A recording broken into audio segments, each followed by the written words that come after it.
Good afternoon. My name is Edward Barker and I'm Director for Natural Environment, Trees and Landscapes at the Department for Environment, Food and Rural Affairs. And welcome to this session. The UK government has set clear priorities to secure global net zero by 2050, to keep 1.5 degrees within reach, and to adapt to protect communities and natural habitats from the damaging effects of change that are already with us. To deliver this, we'll need to mobilise finance and work closely together. The England Peat Action Plan provides an ideal paradigm for doing just that for peatlands. So, for this next session, we'll be exploring the policies and practical realities of actions already underway, including our record investment in peatland restoration and our plans to ban the sale of horticultural peat. Participants joining us both from Glasgow and online will experience today's event in three parts. First, we'll play a short video that showcases the breadth of our work on peatlands and some of the people involved in that, and it'll be opened by our Minister for the Environment, Rebecca Powell, MP. Then we'll be hearing from two guest speakers exploring actions for peat from both an uplands and lowlands perspective. And then finally, we'll be joined by a number of leading experts in peat policy, and we'll move on to a live discussion about the England Peat Action Plan, and we'll invite questions from the floor. I'd like to start by thanking everyone who has helped to make this session a reality, and to those many more who are supporting the delivery of our action plan. And I hope very much that you'll enjoy today's event. So now if you could cue up the film. Thank you.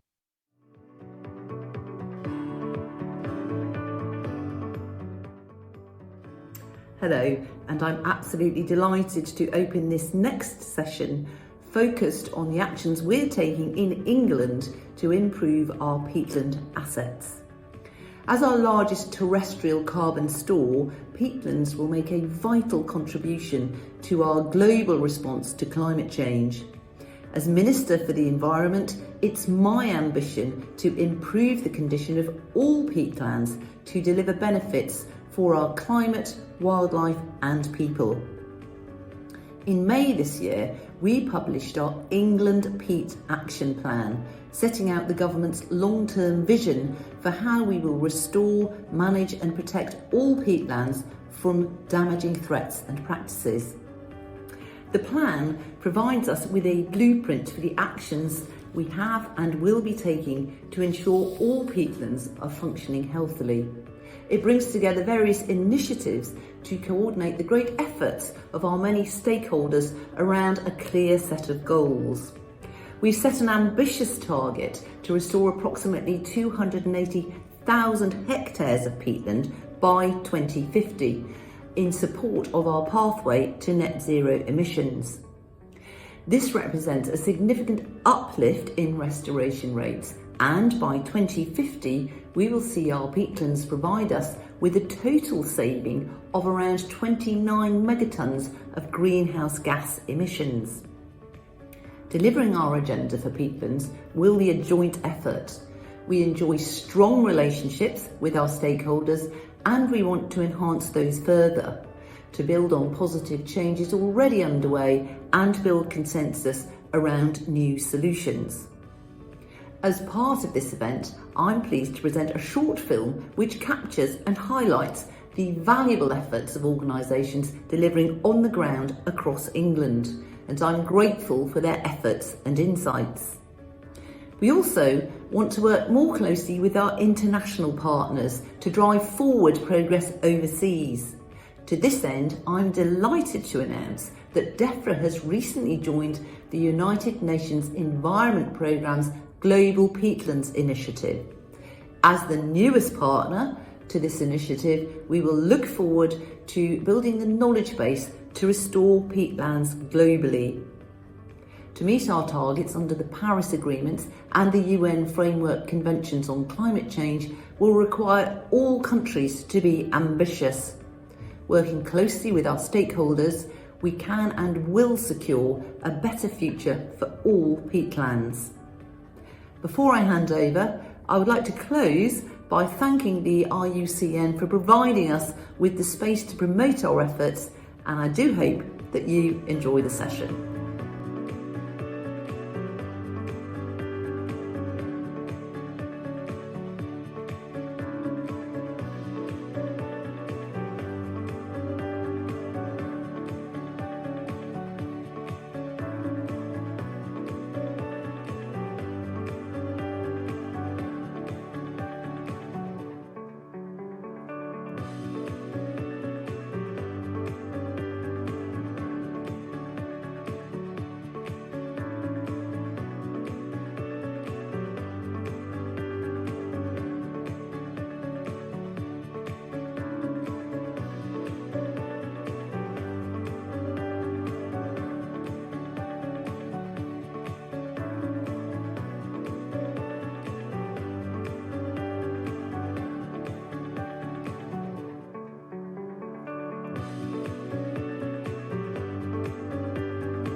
Hi, my name's Jenny Sharman and I'm a peatland restoration officer for the Yorkshire Peat Partnership. So here's a good example of what we're trying to stop. You see this massive hagged gully. Just the amount of water that's come down over the years has just eroded all of this peat away. Now this gully is probably about 3-4 meters high. So that is equivalent to 4,000 years worth of peat that's just gone. The amount of water that must have been coming down here. This was after Storm Dennis and Kira. It's just been flattened. So much water must have come down, which is a bit of a worry, particularly for people living down in the valleys below. So in the valley just down there below me now is Semmer Water. It's one of Yorkshire's few natural glacial lakes, and it is a triple SI site, so really important from an ecological perspective. But unfortunately it's actually failing that status, and one of the reasons why is the amount of peat that is getting down into that valley. So we have a number of interventions that are hopefully going to stop that, and this is one of them. So the way that this sediment trap works, this stone dam, is, as the name suggests, it traps sediment. So the amount of peat that's coming down, being washed down through all the erosion that's happening higher up, will get trapped at this point and at all of the other stone dams across the site. And all of that will then be prevented from carrying on downstream. And slowly, it will actually start to revegetate as well, and the gullies behind it will start to build up. So we end up getting a much flatter landscape. We get rid of the gullies, and hopefully it returns to being what it was 100 years ago.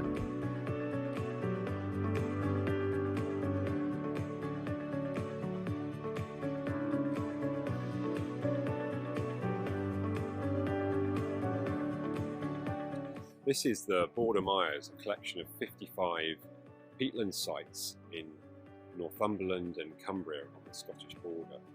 They're a superb collection of sites which have developed since the last ice age and are in need of restoration, and that restoration has taken place for more than 50 years through a partnership of Forestry England, Northumberland Wildlife Trust, Ministry of Defence, Northumberland National Park Authority, Natural England and Newcastle University. And through this range of resources and expertise, we've been able to access the information that we need to be able to restore these sites. We're really pleased that we've just been awarded a grant from the Nature for Climate Fund to be able to restore almost 1,000 hectares of the nearly 3,000 hectares that we find in the Border Myers. We'll be doing that through raising water tables and removing trees which have either been planted or seeded themselves onto these sites. And we'll be accessing some new techniques to be able to do so, some advances in technology, in mapping, and we're really excited about this. Somerset Wildlife Trust has been key to reinvigorating Somerset's local nature partnership, bringing together the private sector, statutory sector and the third sector, environmental NGOs, to think about how we can work together to benefit our environment. And we've established the Peatland Partnership, which is looking at how we can restore both our upland and lowland peatlands.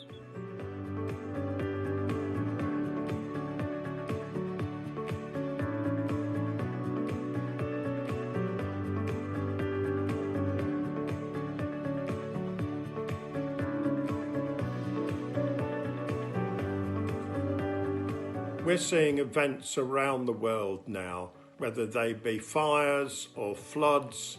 All of the science tells us that these events will get worse if we do not act to reduce the carbon and greenhouse gases in our atmosphere.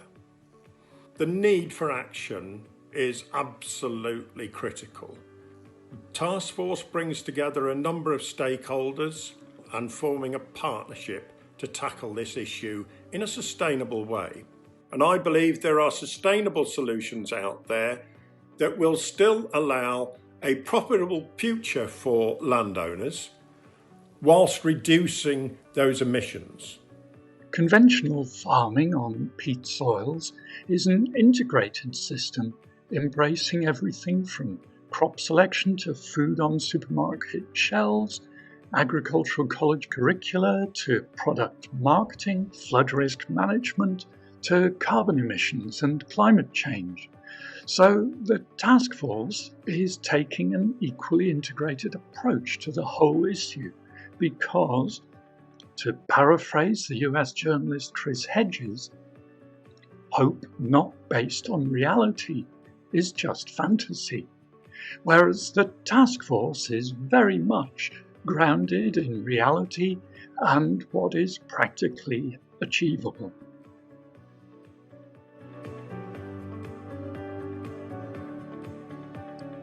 We are working really hard to restore our lowland peatlands, but with only 2% remaining in our region, we need to do more to explore alternative land management options, such as this carbon farm that keeps the peat wet whilst also providing an income for the landowners.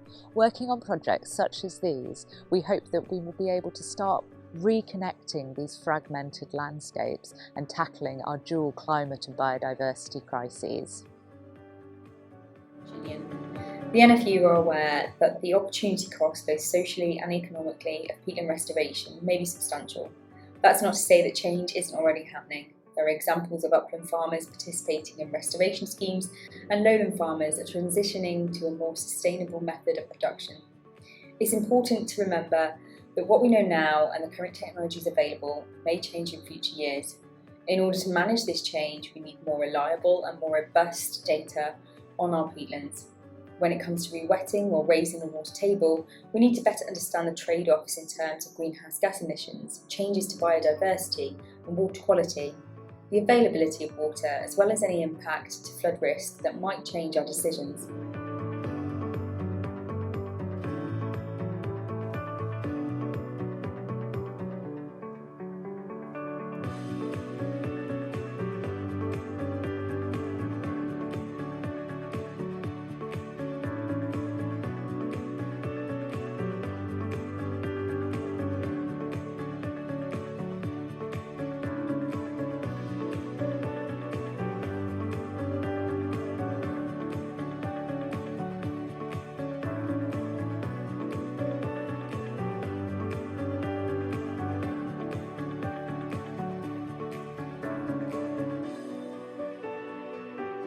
For many years, our compost has had reduced levels of peat, but over the last 3 years, we have been developing a brand new range of peat-free compost that works as well as the peat version. Our goal was to make it impossible to tell the difference. Our customers are at the heart of our strategy when developing our range of composts. We have identified the main drivers behind our customers' motivations and what we need to do to meet and exceed their expectations. These main drivers include, but are not limited to, sustainability, quality and range choice. Sadly, almost 15% of the world's peatlands have been drained, releasing massive amounts of carbon back into the atmosphere. This activity not only releases stored carbon back into the atmosphere, it also stops the bog's good work of absorbing carbon, and it devastates the ecology of that bog. We have made significant progress in the elimination of peat from our compost range. 2020 saw the launch of our new peat-free multipurpose compost in the UK, France and Poland. As a group, we have managed to reduce the volume of peat sold by 23% in 2020. We are proud to say that 55% of our compost sold across the group is now peat-free. As a trade association, we have brought together the industry with a definitive commitment to remove peat from horticulture from as early as 2025 and no later than 2028. I wanted to commend to you the use of the responsible sourcing of growing media scheme, which has been developed by the industry over the last 10 years. This is now available. You can look at it on the HTA, Horticultural Trades Association, or Growing Media Association websites. Please have a look at it. It's a very important, unique scheme. Thank you.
Welcome back. I hope you enjoyed that video.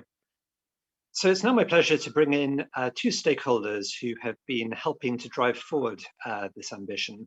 And they're going to be giving us a closer look at some of the opportunities and some of the challenges involved in delivering our peatlands agenda on the ground. So with us today, we have Christine, who is head of the Moors for the Future Partnership at the Peak District National Park Authority.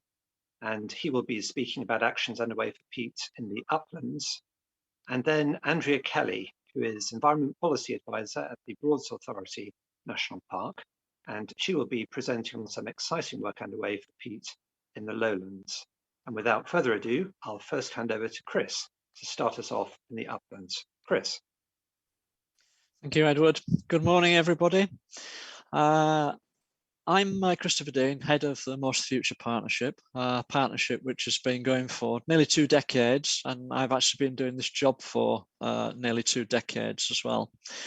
I work for the Peak District National Park Authority, who lead the partnership, but we have 14 distinct partners who have all got an interest in the area that we cover, from the water gathering companies through to government agencies, NGOs, and farming and landscape and interests as well, really. What I'm going to do is I thought long and hard how to actually put this deeper dive into upland peat together, and I'm setting this in the context of the Moors for the Future Partnership, as our situation has been extreme, and I think extreme situations are sometimes good for making a point, really. The England Peatland Action Plan is important to us, and it's important to the restoration of upland peat, as it's an action plan. It's focused on bringing about action. And I think for the campaigners outside the venue today, who were rightly pushing for action rather than words, I think it's important to say this slide in front of us is happening today as we sit here, and work has been going on for some time in this environment across the English uplands, from the southwest all the way to the Scots border, really, with enormous pace, really. The England Peatland Action Plan will help us accelerate that. I don't have any other slides on specifically on work, because I think there's a lot of information out there about the techniques of blanket bob restoration. They're well communicated across websites and reports from those carrying out the work, really. So first of all, I'd like to look at the location of upland peat. You may not be able to see it on that slide, it's the little green bits. Just as a reminder, I'm sure that a lot of you have seen this slide or have seen slides like it previously, but in our clamour to do the restoration work that we do, I think we sometimes forget that this is a really rare habitat. So as well as all of the climate and the water gathering opportunities for getting our peatlands into good condition, we've got an international responsibility here, because it's really quite rare. It is our rainforest habitat here in this country, and these soils, they're both high risk and high opportunity when considering climate change. Something else that we tend to, I think, are in danger of overlooking is that blanket peat, it either increases, it's either in good condition and increases, or it declines. It's very rarely static. So some areas that are vegetated are still not active blanket bog, really, and all of those declines have a legacy. They all have some reason for their started. Our legacy is rooted in our industrial past. The scene on the right-hand side, it looks like something from a Dickensian book somewhere. It's actually not that long ago. We're talking 1930s, 1940s, central Halifax. I counted 30 mill chimneys in that side. I can remember walking to school and my nostrils burning from coal smoke. We're surrounded, the night map on the left of the UK, we're surrounded by about 11.5 million people. Unusual to have a wilderness, a blanket bog, a wild habitat in such close proximity to people. You can almost pick out the shape of the Peak District National Park in that light picture. Our work site is the Dark Peak, the South Pennines, the West Pennine Moors. So those areas that have been affected most from this massive dose of coal smoke that's landed on our moorlands. And that unimaginable burden of historic coal smoke pollution happened over a 200-year period, really. And the results of that are quite stark, really. If we wanted to carry out an experiment to see what would happen if we released millions of tons of coal smoke into the atmosphere, then the results are not that good. This is the results. This is what happens. So this is climate change, which started to happen 150, 200 years ago. It's the most degraded upland habitat anywhere in Europe, the most degraded peatlands anywhere in Europe, but it still contains over 40 million tonnes of carbon in its peatlands. It's of consequence that it's not recognised that climate change affects us where we live here. I've heard as little ago as 2 years ago, a councillor from a local authority saying that climate change doesn't affect us, won't affect us. It does. And one thing that COP26 has done, all of the massive publicity, the noise on TV and radio, has meant it's brought it much more to the fore. It does affect us. It affects villages like Fish Lake that flood, Calder Valley where flooding takes place. And this environment here is quite often where that flooding starts, really. The England Peat Action Plan is going to be a fantastic tool in helping us to resolve these issues going forward. And we know what these issues are. I've not got many statistics, but we were losing between 500 and 600 tonnes of sediment per kilometre from these sites when we first started work. All of this can, however, be turned into a positive. Another point worth noting is that as blanket peat becomes damaged, it becomes subject to a lot of other issues in a perfect storm. And this is what happened in the Peak District. This is Bleaklow. As we were just about to start work, 400 serious wildfires to the mid-1970s. We get about 70 wildfires every spring now. Some of those, if we're unfortunate, turned into big ones, like the one at Staley Bridge. And that is now being driven by dry springs. So climate change is already on the mark, really. And these sites will not restore themselves without intervention. Massively acidified soils with heavy metal content, no seed bank, and very difficult to look towards restoring. The reason that I'm labouring this point, and I'm aware that I'm labouring this point with slides that don't look like this anymore, is because we could go back here. It wouldn't be very difficult for us to end up in a situation where we were back with a very, very badly eroding peatland across the southern end of the South Pennines. It is still precarious, it's still on somewhat of a knife edge, and with our experience of atmospheric pollution, I think, has been similar to what we may experience through climate change if we don't get that under control. So we really need to get these places into sustainable condition. We were told that we couldn't. So 2002, you're not going to get active blanket bog on these places. This place that looked like this now looks like this. So it is entirely possible to do this. So one big point I want to make is that we could go back into a very poor position with our upland blanket peat, but these very, very dead bogs can be brought back to life. It's not impossible to do that. It's not cheap. These worst sites cost about between 30 and 40,000 pounds a hectare to do. But this is what the England Peat Action Plan is really all about.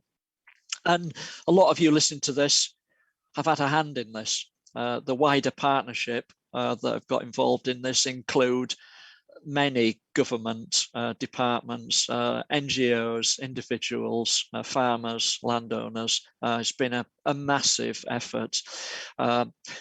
But most of this carbon capture and storage machine is still broken. So we still need to fix it. So we're looking towards a positive future. And we're looking towards being able to add to the fight against climate change. We have avoided the loss of 500,000 tonnes of carbon since 2003. The annual avoided loss is running at about 65,000 tonnes and rising every year. This is one of our favourite slides, and the thing that people miss is it's the same family on each one. And where the feet of the kids are on the far left one is the same place the feet of the same three siblings 27 years later are, with a metre and a half of the surface gone missing into our reservoirs, into our rivers, into our atmosphere. That's the situation that faced us. And so we're not there now. We do need to accelerate this to make sure we don't go back there, really. One of the things we're accelerating into a much bigger coalition among 6 partnerships across the north of England, which Defra is supporting. I'm not going to say anything about this now, but what I am going to do is give a shout out to all the audience that there will be a presentation on this tomorrow morning about the Great North Bog. That really is about all I want to say. 2 big points are: we could go back into a very difficult situation through climate change. We need to keep the pressure on our upland blanket peat, but it's not too late for these really, really damaged bogs. A very dead bog can be brought back to life, and previously highly degraded peatland can be turned into a valuable asset.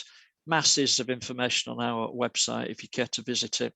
I'll leave it there, Edward. Thank you.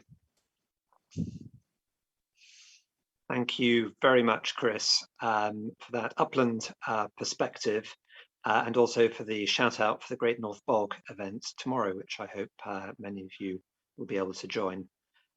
So now we're going to move on to Andrea, who's going to talk about the situation in the Lowlands, including some innovative trials underway at the Broads Authority. So Andrea, over to you. Thank you. Thank you, Edward. Can you see my slides? Yes, indeed. Brilliant, thank you.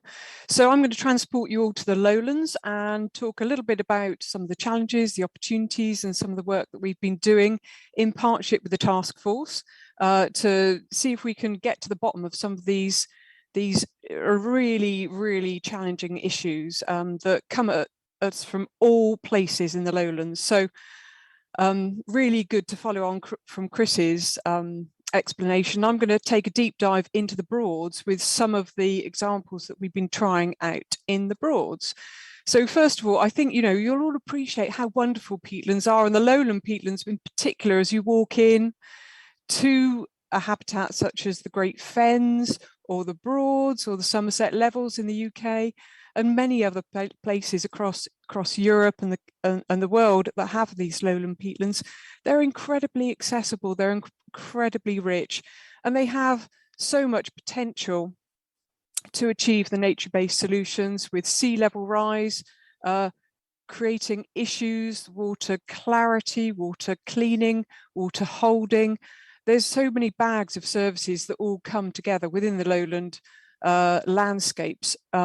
So quite an inspiring place to work.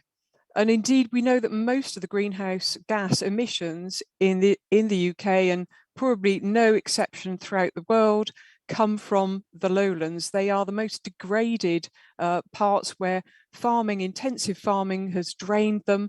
So in terms of the actual amount of greenhouse gases, this is the place to work in terms of the bang for the buck, and our attention now needs to come to the lowlands as well as the uplands, of course. And those productive lowland soils, they produce a colossal amount of food, which is critically important to the UK economy. So there's considerable inertia really to change and to make a difference. So we need a mixed solution. There's no one particular thing. Farmers are no one particular person. We can't generalize what might inspire them, or what solutions where they are now and where they might want to be in terms of reaching net zero. So there's got to be a whole number of solutions. I am going to focus on the east of England because that's where I'm most familiar with, but there are lowland wetlands across the whole of the UK. So just talking about that inertia for change and looking at where people are on the spectrum of delivering a higher water table that you can see on this graph as you move from left to right, and the carbon that gets released goes down as the water table increases in the peat soils. So many people will always be on a transition. They want to do the right thing, but they need to be supported for that. And there are a multiple different number of systems that they could adopt. Many people in the Broads have low intensity grazing and grassland, and they are having an eye on what sort of crops and cropping systems would allow them to incorporate water into their land in order to get some of the benefits for carbon sequestration. So this graph shows that continuum, and I think many of the farmers that I've spoken to talk about not a sudden change but a transition through, and knowing that they're doing the right thing and they're supported on that journey. So as we look at the nuts and bolts, the Lowland Agricultural Peatland Task Force is an independent task force, but obviously reporting to Defra, and Defra reporting out next year on its findings. So it is about putting profitable agriculture at the heart of our decision making, but also reducing greenhouse gas emissions. So if we want to move this stuff off nature reserves and off big estates that are able to finance and into the farming environment, we need to make this viable, and we need to be realistic about where people are now and what they need to do in terms of those transitions. So I'm now going to take you to the Broads National Park. It's a big area. It's the UK's largest protected wetland. It's connected to the North Sea. It has no locks. It is subject to sea level rise. Across the 5 rivers, the water pulses in and out and floods into our existing wetlands and potentially in the future onto our farmland. So we've looked at the peat soils, and you can see the map on the right is what we have now, which is the blue and the black are the peat areas. These are deep resources, and they have incredible stores, as all lowland peatlands do, within those 10-metre deep peats. So we talk about coastal margins being important, but the Broads itself holds double the carbon for all the coastal margins, and that will be no exception from all the other lowland wetlands. And then if we look at the data over the last 40 years and the change of land management, we know has happened just simply by draining. It might be an extensive grass, which looks great and green, but in fact it has resulted in peat wastage up to sort of 70 centimetres over the 40-year period since 1980. In contrast, the fen and wetland habitats can accumulate and accrete around about 3 millimetres per year, which is quite a lot in comparison maybe to upland peat, and these systems are really quite productive. So given that most of the landscape of the Broads is a grassland system, we wanted to set up a demonstration in that drained grassland just to see what would it take, what are our big challenges, how can we work and create conversations with farmers. So That's what we did. We got involved with a project called Canopy, creating a new approach to peatland ecosystems. It's funded by Interreg, and it gave us access to exactly what we needed, which was to work through Europe, Netherlands, Belgium, Germany, and Denmark, to have access to a really fast thinking set of people who had been thinking and doing this sort of stuff for some decades in terms of that lowland wetland challenge.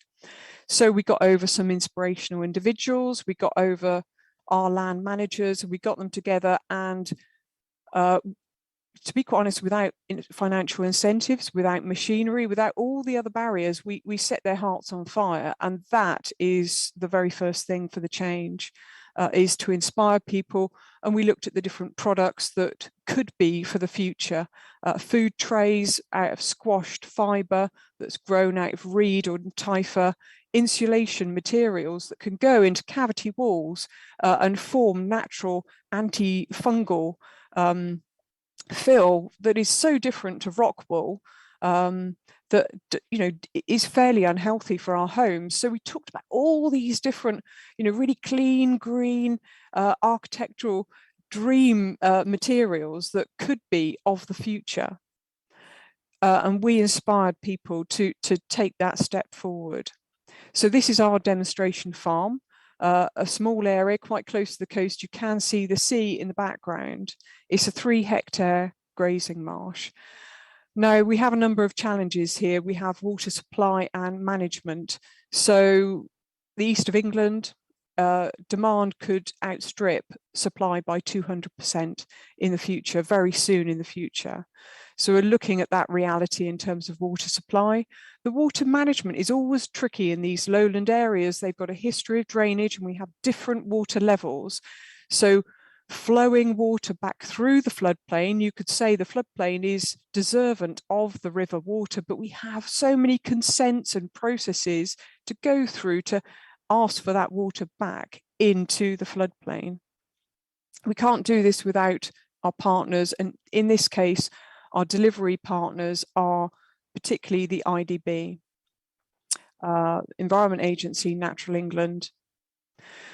We also looked at the issue of subsidence and emissions. So everyone knows about the emissions associated with draining these peatlands. And also in this particular area, we've got road bills in terms of the subsidence causing cracks in the roads and great amounts of resurfacing requirement. In this area, these are photos of our downstream of our wetland site. This is the pollution that we're trying to capture with this wetland as we extend it forward into the future.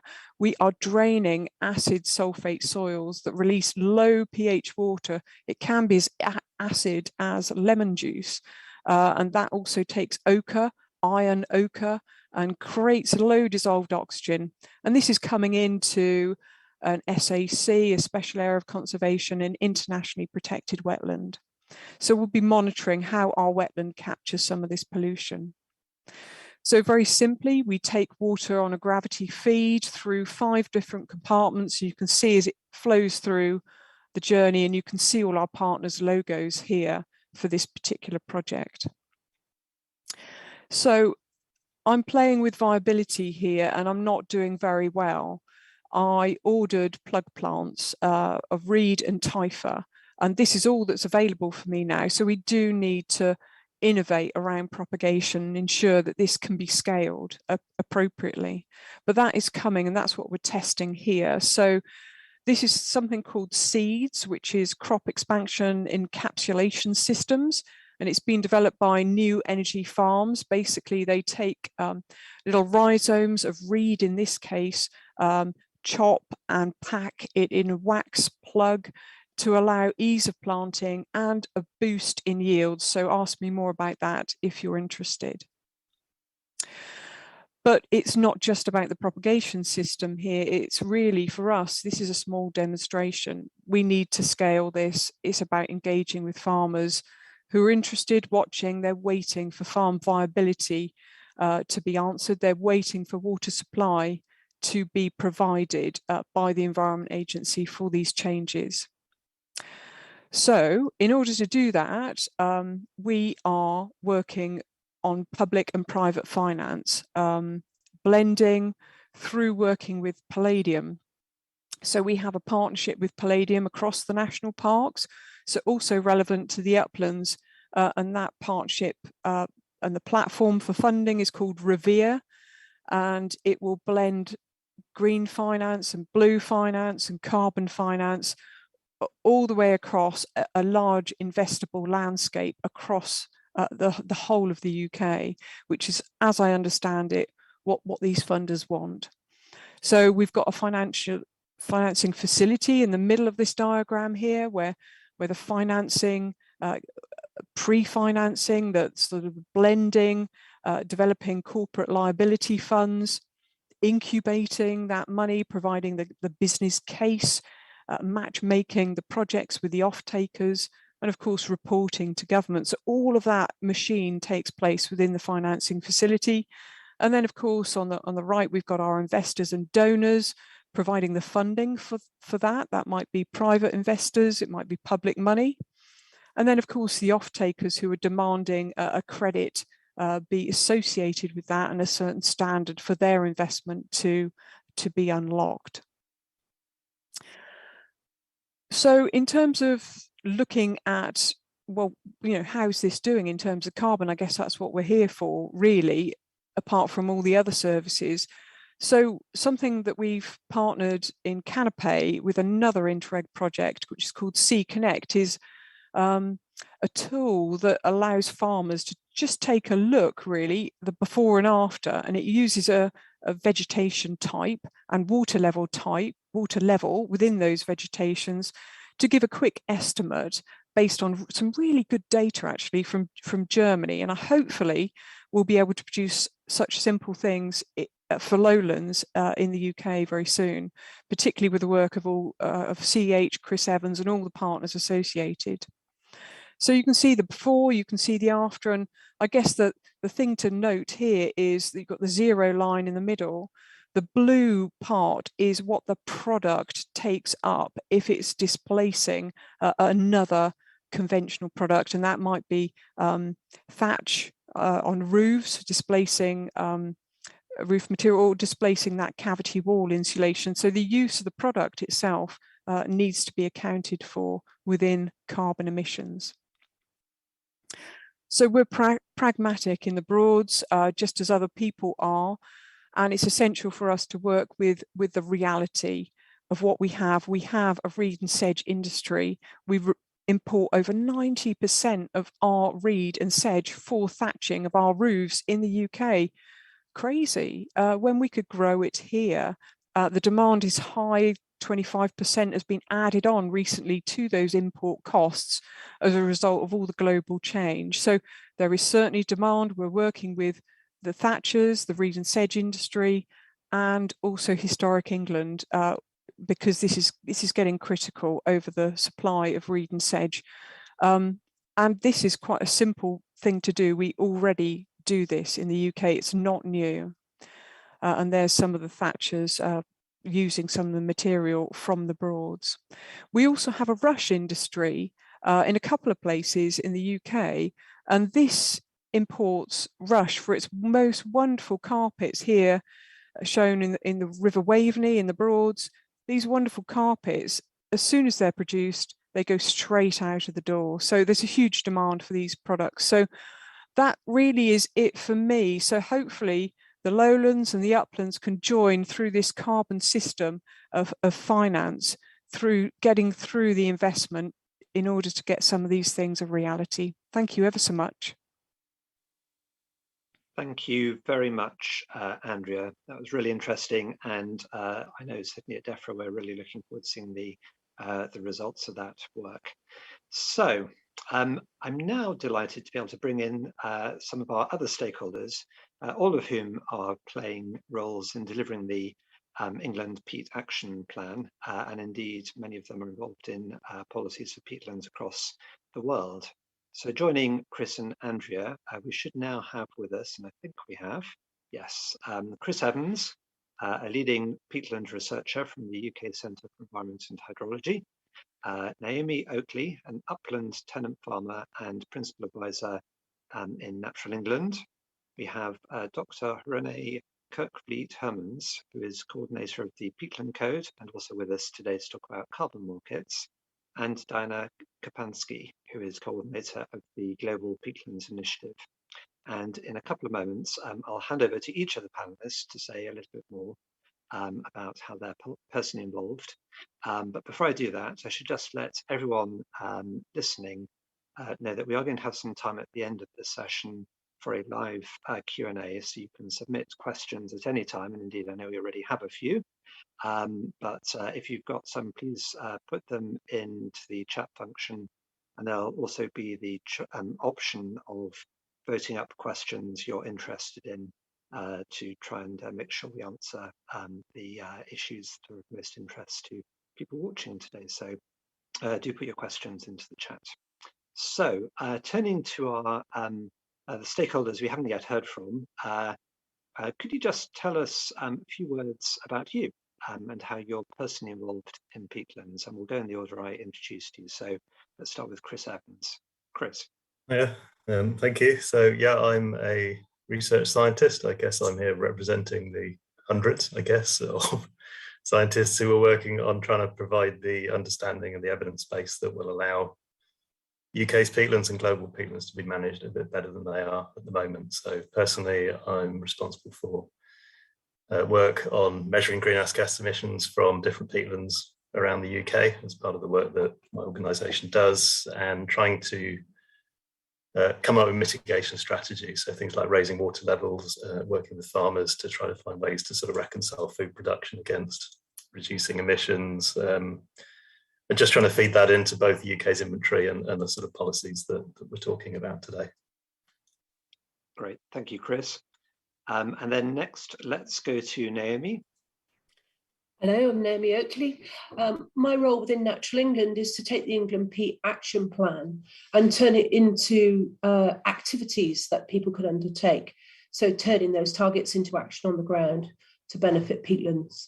And to make them more resilient, our main idea is to keep those peat, to keep the peat wet and to keep it in the ground. And at home on my farm, I can undertake those actions on peatlands that I have myself. So we've got a series of wetlands. And actually, by looking after our wetlands, we found that it's made our farming system more resilient and it's really benefited us. So, and long term, hopefully we'll be able to look at carbon trading. So it means that we can, you know, at a personal level, I can take that those policies and then I can see how they're implemented and then be able to talk through their sort of reality on the ground. Thank you. Thank you very much. And next we'll go to Renee. Hi, I'm the Peatlands Codes Coordinator for IUCN UK Peatland Programme. So the IUCN UK Peatland Programme was set up to promote peatland restoration in the UK. So my role is Peatlands Code. So that's a standard, a voluntary standard to get carbon credits after you restored your peatland. So it's a way to get private finance into peatland restoration together with public finance. Great, thank you very much. And finally, let's come to Diana. Thanks so much. Yeah, my name is Diana Kapansky and I work for the United Nations Environment Programme. We're based in Nairobi, Kenya, and I lead the Global Peatlands Initiative. It's an international partnership working to protect, conserve peatlands around the world as the world's largest terrestrial organic carbon stock. We work in many ways, mostly by bringing policy and practice to inspire policy in play that's inspired by practice and science. We connect people peer-to-peer. We do south-south and north-south and triangular exchanges to just try to accelerate the work that countries are doing. And we're really thrilled to welcome our newest member, which is Defra, the Department of Environment, Food and Rural Affairs, the UK government. Thank you. Very good. I'm glad you mentioned that. Thank you, Diana. So let me just ask another question again to those 4 members of the panel. I mean, when it comes to looking after our peatlands, where else around the world should England be looking to learn lessons? And are there lessons that others could learn from we're doing in England? So if we start again from the top with Chris Evans. Yeah, I mean, I think that it's a two-way process. As I said, I work in the UK. I work in other parts of the world, including Southeast Asia, and there are huge areas of peatland, huge emissions, huge challenges, and it's really striking how similar many of those challenges are. You've got a populated landscape, you've got people earning a living from conventional agriculture, drainage-based agriculture on peat. It isn't a case of just kicking them off the land to sequester carbon. That's not an option. So how do you reconcile all of those sort of, wish to develop the land? And that's just as true in the fens as it is in Indonesia, and to provide income for people with trying to stop the damage that is unintentionally being caused through drainage. So it's, having those conversations, seeing the commonalities, people coming, traveling between the two. Had some Indonesians come over and they were fascinated to see the fens because it's almost the same kind of water management there in a way. Doesn't look so similar, but so I think there's a lot of learning to be done, and I think the solutions need to involve people, and I think that's probably the key message. Great, thank you, Chris. And same question to Naomi. I think Chris is absolutely right. It's people that make policies happen, and it's taking people with you that's so very important. Sharing and discussing best practice and doing it in a way that's very open and constructive, I think, is incredibly important, and we can all learn from each other. But without that dialogue, then the only thing that will really suffer is the peat in the long term. Thank you. And next, let's go to Renee. The same question. Yeah, I fully agree with the other two. Definitely, we need to include people, communities, and all like that's where we need to get everyone working together. We as a program are very much UK based, so that's where most of my knowledge is. But I think we need to, in the UK, work together as well. So not just in the involved countries, but look at what the other countries are doing, make sure that policy works for all countries like that is not competing, especially when we look at the private finance and the private investment, that what's been done in England, that it then works also if there's a similar policy in Scotland, for example, that works together. So it's a market that is understandable for project developers that work UK-wide, which we have quite a few of. Yeah. Great, thank you very much. And finally to Diana. Yeah, I would say that, plenty of other countries can definitely learn from the work that England's been doing because of the strong science-based policies that are also supported by institutions and also some pretty strong innovative mechanisms. We had a great example just now about a financing facility, and I think that the work that England has done with and other UK the nations have, bringing together this natural capital accounting and the real understanding of the true cost of inaction and poor action, I think is really important. So looking toward some of the facilitated dialogues that the IUCN UK Peatland program has had, we do see other countries being inspired by that collaboration and starting to create networks amongst themselves. I agree entirely. It is about people, and people need incentives. They also need to see quite often what's working somewhere else, just to inspire them to take a risk or to push a little bit further, or to even nudge in a direction to push their stakeholders to really accept what the opportunity of peatlands protection and conservation has for them.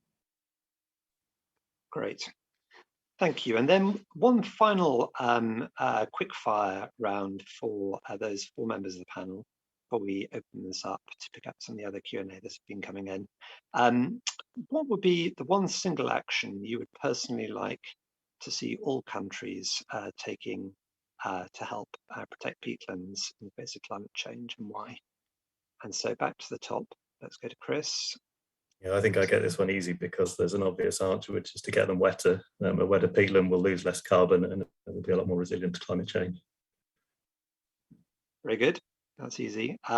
Maybe everyone's going to say the same thing. Let's see, Naomi.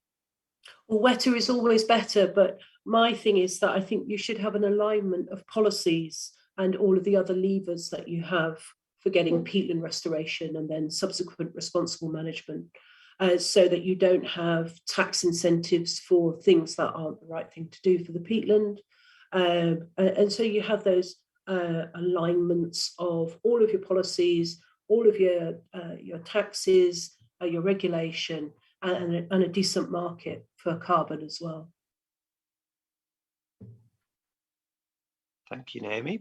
And Renee? I think it's very important to get peatlands emissions included in all nationally determined contributions. So all countries should report on that emissions from peatlands, and then obviously have specific targets to reduce those emissions. And then it's on the political, I can't speak anymore today. Then it's on the agenda, and then hopefully that will then drive more restoration. Yeah, absolutely. Thank you. And then finally to Diana. I absolutely agree. I think that we need to be open and honest about incentives and disincentives. And first and foremost, I want countries to include peatlands in the draft decision 1 that they're negotiating right now. There's a perfect place for it under point 39. It's currently drafted as emphasizes the critical importance of nature-based solutions and ecosystem-based approaches, including protecting and restoring forests to reduce emissions, enhancing removals, and protecting biodiversity. Now, we know that peatlands deserve to be up there hand in hand with forests, as do other critical high carbon and connected up ecosystems. So let's encourage countries to have the courage to speak about peatlands in the same sentence as they speak about forests. Brilliant. Thank you very much. And so now we've got about half an hour. So we have plenty of time to try and work through some of the questions that have been coming from people listening to this session. And the first one that I'm going to pick up is what's the data to show that a wet or intact bog limits flooding? And I think we'll start with Chris Dean on that question, and then I'll see whether any other members of the panel would like to pick that up. So Chris. Yeah, thanks, Edward. My presentation, I mentioned that I was presenting extremes, and it's one of the areas where it is actually useful to assess extremes in terms of flood risk, because it gives us more direct information. So we ran a project called Making Space for Water, started in 2007, and we're still running the monitoring on it, which showed that a highly degraded peatland, once restored, would have a 30% lower flood peak. So the flood peak would be stretched out, same amount of water, but it would not appear. It would not appear from the site, exit from the site as quickly, and a 20-minute lag time on the site that we were working on. So there's good evidence at a site basis. The problem is that where issues take place are often a long way from where the site is, and there's a lot of other inputs that come into a catchment system before it gets to somebody's living room, basically. So that's slightly still a bit of a question, but we have proved, and others have proved, that there is a strong case for getting an upland peatland environment into good condition, gives you good flood risk management results. There's also a really interesting piece of work on the Derwent. It was assumed by people further downstream, in cities further downstream, that the majority of the water was coming fairly locally. A piece of work that I think Nottingham Trent University did showed that the very top of the catchment produced a third of all of the floodwater that was coming into Derby. So our upland catchments, it just simply rains more in the uplands, as I know from being on Black Hill this morning. So if we recognise that, then we recognise that doing work in the uplands on natural flood risk management can give you big benefits. There's also NFM Protect, which we're running with Manchester University, which is about to release some results later on this winter. So there is evidence out there, but most of the evidence is at a site basis rather than what it means for a whole catchment. Thank you very much, Chris. I don't know whether anyone else wanted to add to that answer. Perhaps not. We've got a number of other questions, so let's keep going.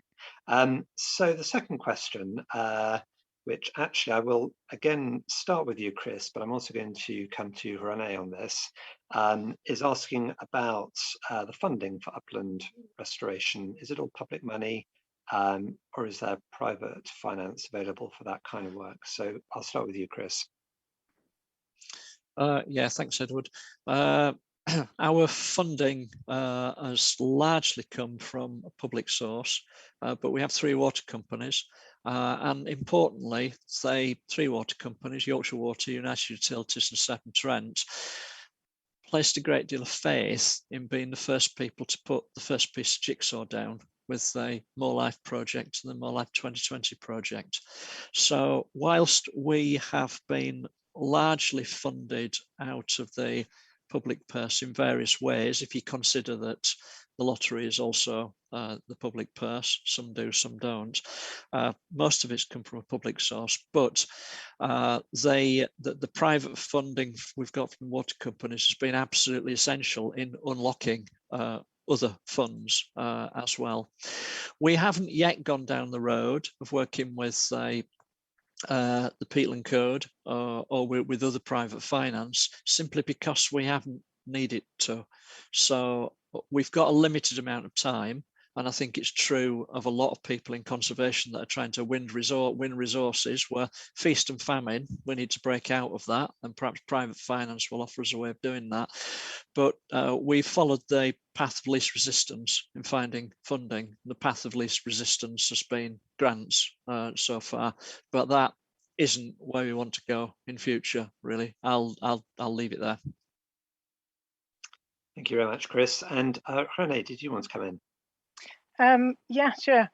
So in general, we do know that we've got obviously a massive issue with our degraded peatlands in the UK, and there is a funding gap in general, where public finance will simply not be enough to restore all peatlands that we need, and especially not at a time scale, so the urgency is really high, obviously. So there is, like, landowners can use indeed the Peatlands Code to go through it and to get private investments to help not just with the restoration, but also with long-term management of these sites. And that's a really important part of the code, because that's something that is quite often actually lacking at the moment. Yeah, and that is, like Chris said, it's not always as simple as the public funding, but there's luckily quite a lot of intermediaries now starting to work in this area as well that can help landowners do the filling in of the funds that need to be filled in, and finding a buyer for carbon as well. So I'll leave it at that. Great, thank you. Unless anybody else wanted to come in on that question, I will go on to the next I have here, which is, so this is looking at Lowland peat and the fact that quite a lot of lowland peat's been drained, converted into grade 1 agricultural land that produces much of the food in this country. So the question, and we'll start with Andrea here and then I think go to Chris Evans. How can we mitigate the loss of this food growing land with the need to re-wet it? So Andrea, start with you. Thanks, Edward. I think, essentially we're innovating all the time within agriculture, and we've drained our peatlands for such a long time, and we haven't given ourselves the innovation chance to see how we can cope, what sort of crops we can grow within those wetter environments, and how we can actually cope with higher water tables. Quite often we just we're so scared of water, aren't we, that we just remove it as fast and as quick, and we leave space for winter floods. And, there's this sort of banishment of water rather than, a living with water and seeing the benefit of water. So things are now changing in people's minds as this carbon dimension is coming in, and the net zero for nature and the NFU's priority around that whole piece. And actually people who manage peatlands, farmers, recognise there's another dimension to the drainage, and how can they minimise the drainage to get these other services. Farmers want to do the right thing. So there's a whole spectrum of farmers who are really innovative grower groups who are understanding how they, with their laser levelling of some of these fens, how they can manage water levels to an inch to ensure that those peats are re-wetted and the crops are still grown.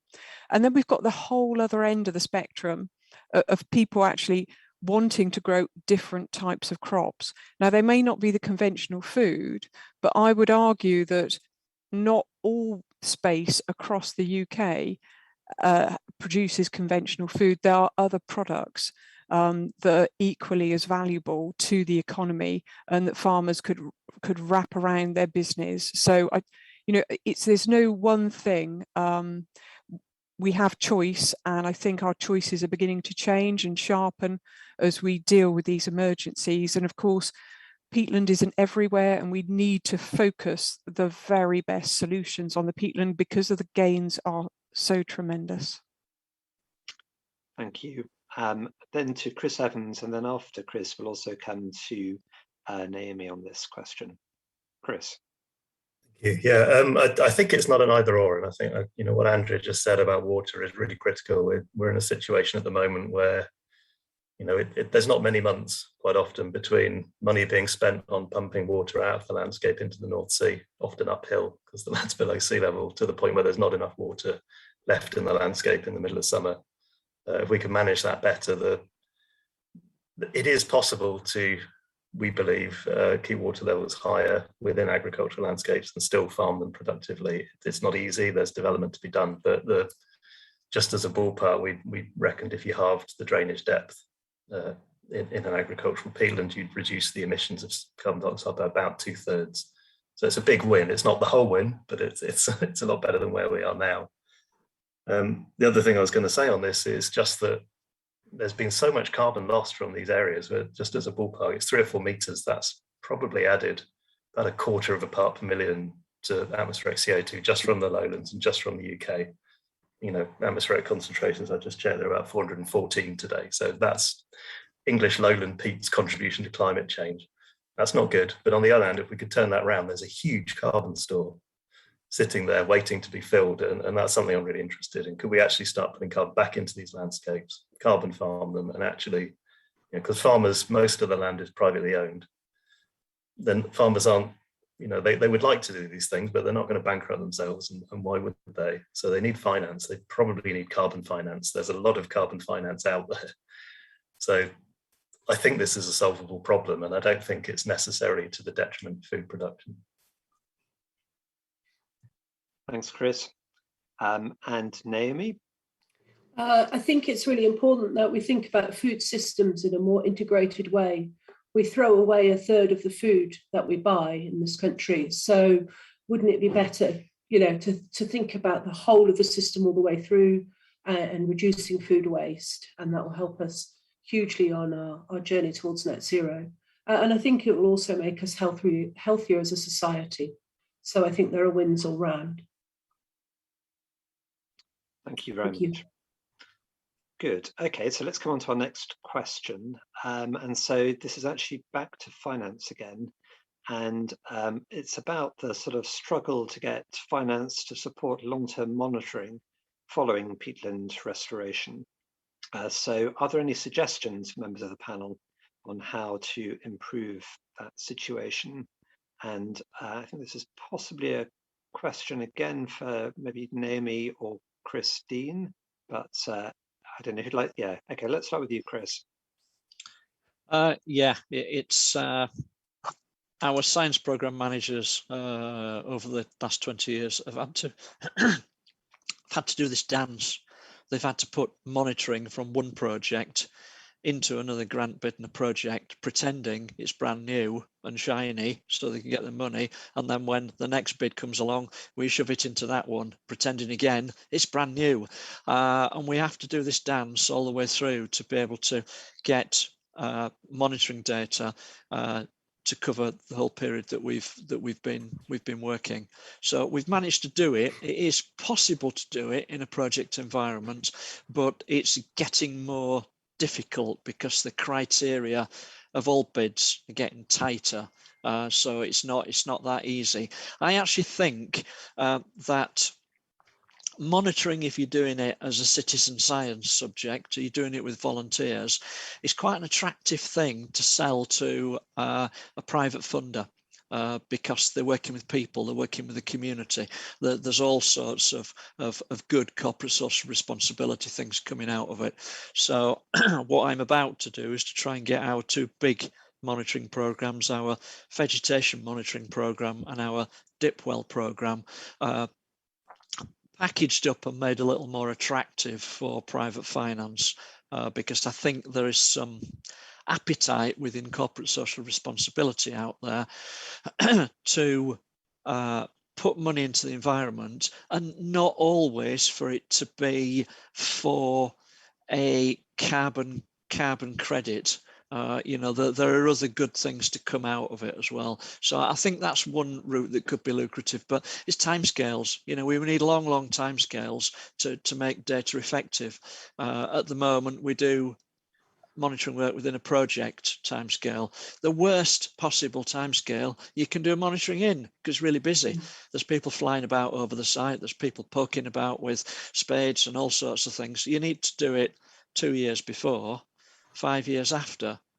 But no grant system on earth will allow you to do that. I'll shut up. There'll be views from others that are probably more important than mine. Thank you, Chris. Would anyone else like to come in on this? Please. I think it's really important that if you've got an investment of public money into a grant, then being able to monitor it and then evaluate it is really important. And that has to be a long-term thing. How our funding systems work at the moment doesn't facilitate that, but we should be able to do that. You know, that would be a great thing to be able to do, and it would show the effectiveness of our actions. So it would certainly get the thumbs up from me. Thing to do. Thank you. Just come in there as well, Edward. And just two things. I mean, one is, I think, make the monitoring cheaper, simpler, so that everyone can do it without bankrupting themselves. And secondly, make it compulsory. And I think that's really relevant to, you know, the whole net zero commitment, whether it's the UK government or you know, a corporation that's made a net zero commitment. They have to be able to evidence the money they put, if they try to do that at all through any kind of offsetting or insetting, whatever it might be, they have to be able to monitor and verify it. And that's true, you know, at governmental international level as well. And so having that being almost a condition of funding and budgeted in, and not just for 3 years, but for 10 or 20 years, I think that's where we should be going with this. Thank you, Chris. Did I see another hand as well on this one? Yes, please. Yes, go ahead. I just wanted to highlight that under the Peatland Code, like the long-term management of these sites is part of the whole, like we look at the whole project, so not just the actual restoration. And obviously every verification, so it's then monitored throughout by the independent auditor who comes on site to check that your restoration, like that your site is indeed in good condition still or not, if you've not managed it correctly, or if something else happened, obviously. But that, like, it can be part of the private investment via the Peatland Code partly. So not direct greenhouse gas measurements, unfortunately, because that's outside of the scope, but some bits of the long-term monitoring and management of these sites can come under the peatland codes through private investments. Thank you very much. So I think we've got a number more of other questions, so we should probably keep working through those. One of them, which I think is partly addressed to me, but I would also be interested in views from perhaps Diana and others. So this is about the question is, how can the tensions with tree planting in England be resolved? Forestry England might have a peat-free ambition, still using peat for planting, and is this something Defra should step in and take control over? And sort of, I think there are other questions around the tension between tree planting and peat restoration. And I think what I'd say to that is, I mean, firstly, the Nature for Climate Fund, which is providing funding for both of these schemes, and also the England Trees Action Plan and the England Peat Action Plan, are all geared towards tackling the twin challenges of climate change and biodiversity loss. And we are very interested in making sure that the tree planting side of this, the tree establishment side of it, not all of them need to be planted, is built around the principle of the right tree in the right place.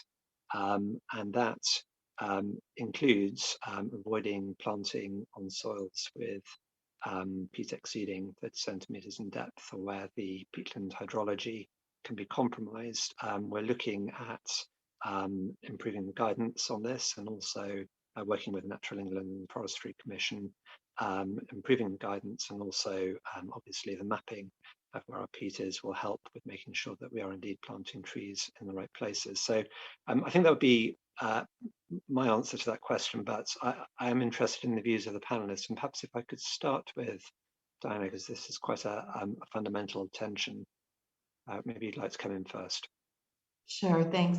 I think it's interesting because if we don't look at ecosystems in their natural state or in a healthy state, if we don't consider the connection between the forest, the peatland, the river, the ocean, we're going to miss the mark on so many things. So I think it's really also about working together across sectors, across boundaries and borders, and also across beliefs. We've got some new groups that are joining the Global Peatlands Initiative. The International Forestry Students Association is actually one of the newer youth groups that's part of the partnership. People are starting to be aware. Let's not be shy to say that, and let's not be shy in reaching out across these sectoral boundaries to say what damages are happening because of their actions. No one intends to or wants to, in the forestry sector, cause environmental harm or damage. They're trying to actively sink carbon in the best way that they know. And so by reaching out and making people aware, joining up, not in competition, but in collaboration and in complement, to see how landscapes, feel, how they react toward each other. I think that that's really what we need to do. We need to reach across these boundaries and inspire collaboration, not competition. Thank you very much for that, Diana. Would anyone else like to come in on this question? I feel like Chris Evans. Yes, I thought you'd want to come in on this. Yeah, I've always got something to say, sorry. I mean, I should be careful with my wording here, but it's important to note that not all trees on peat are bad.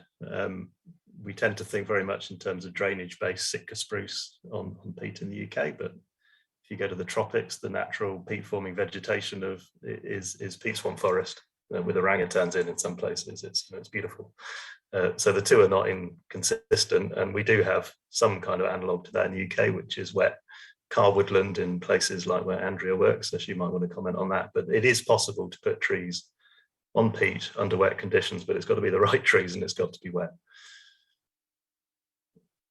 Thanks. And Andrea, would you like to come in on this too? Yeah, I'm always happy to have a shout out for wet woodland habitats. They're absolutely cracking. And they probably, like Chris says, are the top of the tree in terms of carbon accumulation. If they're nice and wet and they're just left in non-intervention, all the trees collapsing and building the peat up as they do.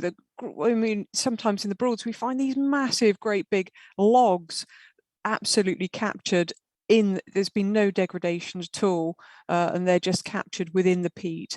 But of course, it's always a mix, isn't it? It's not just about the forestry, it's about the nature. And of course, we're a very managed landscape in our lowlands, and often that management has resulted in these most amazing nature and rich communities. So it's very hard to if we step back from the Broads and many of our lowland wetlands, we would get wet woodlands, but it's not all about the carbon dimension. Thank you. Okay, and Christine too? Just a quick one. I completely agree with the fact that trees are part of a blanket bog landscape. We should have more trees in the upland, blending out into a blanket bog rather than stopping dead at the top of a hillside. Just a little bit of a shift in emphasis though here is that degraded peatlands often end up being colonised by things we don't particularly want to be colonised.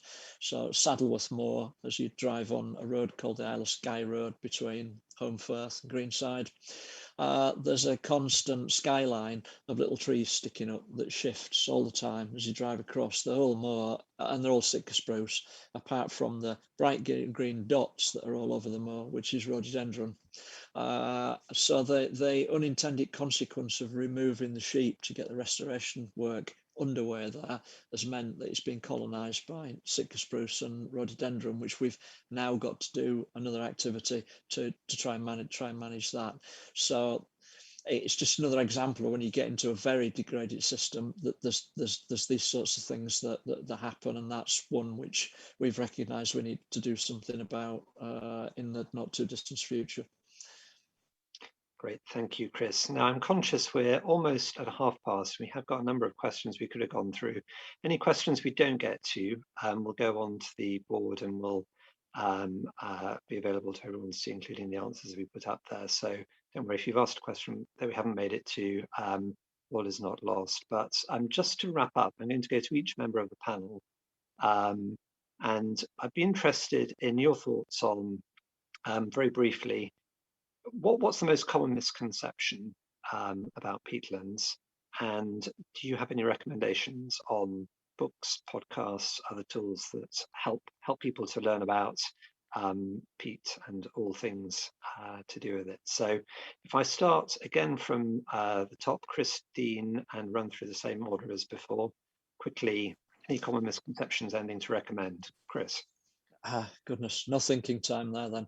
A common misconception for us is certainly here, but I think elsewhere over the blanket bog landscape, if it's got vegetation on it, it's okay, isn't it? What's wrong with it? It's not bare peat, it's got vegetation on it, it's okay. Well, no, it's not. But that message is getting quite difficult to get across, not to the people who I would suggest are on this call today, but our political masters and certainly the public and others. So the misconception that once it's vegetated, it's job done is one that troubles us, I think. And as far as where I would go for a good book, podcast, tool, I think you could do a lot worse than cruising around the websites of the peatland partnerships and the people who are doing peatland restoration work. Really, they're the people who are at the cutting edge of this work, and that's where you probably learn most, really, because it's a fast moving. Thank you very much. And just quickly through the others. So Andrea? Misconception, water is bad, wet is bad. No. We need to welcome it. We're very dry in our lowlands. We need to capture and make use of this water. So embrace the water. In terms of peatland resources, check out the Peatland Pavilion. There's a virtual experience you can tour around. Have a go with that. Excellent, thank you. And Chris Evans? So the misconception I go with is that there's no point protecting or restoring peatlands because they're all doomed due to climate change. That's rubbish. There's peatlands forming in 30 degrees heat in Southeast Asia. If they're wet, they can withstand an awful lot. If they're dry, they're really vulnerable. So the better condition they are, the better shape they'll be in. I'm not sure what on the other one, my mum's forever telling me she's watched something about peatlands on Countryfell, so I should get around to watching it sometime and see what's going on. But no, I mean, there's so much attention around the media now, it's actually quite hard to escape, but I hope it's getting through. Excellent, thank you. And Naomi? My biggest misconception that I like to bust is that peatlands are boring and there's nothing to see. There's nothing more exciting than getting down on your knees and looking at all those little creatures and plants, and it's a world of wonder, tiny little rainforest around your Wellington boots. And I would say a book that I've read recently that I found really inspirational about how he wrote about peat was Native by Patrick Lorry. It's about South Scotland and the peatlands there, and the march of afforestation and the impact on wildlife and socio-economics. Very good. That's one to look up. Renee? Both my main misconceptions have been already have been stolen. I very much agree with Chris Evans. Yes, and with Naomi, peatlands are not boring. They're not horribly wet. You just need to pop a gear to go and explore them, and they are amazing. I don't listen, not really. I'm a podcaster in that sense, but I think that's definitely the Peatland Pavilion. IUCN UK Peatland Programme website has a lot of information on it, a lot of policy guidance, statements on what we do, and scientific evidence as well, which is a good start. Great, and I'm hoping the organisers will give us a final minute or two just to overrun a little bit. Diana? Great, thanks. I guess the biggest misconception is that they're just wastelands. I mean, obviously there's a lot more understanding in the UK, but a lot of other places, they're just, that place over there with mystery and history. I guess what we need to overcome is this chronic undervaluation and underinvestment. And that will lead you to a report that was launched last week by Edward Barbier and Joanne Burgess, two world-renowned economists, on the economics of peatlands conservation, restoration, and sustainable management.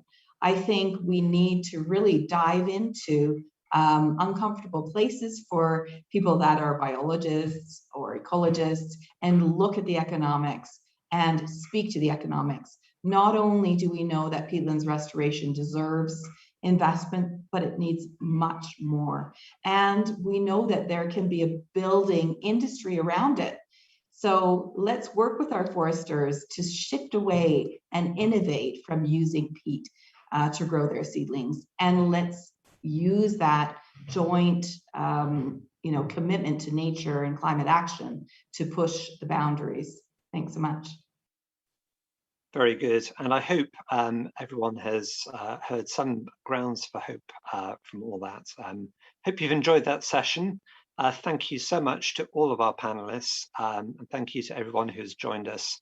Hope you enjoy the rest of the day. Goodbye.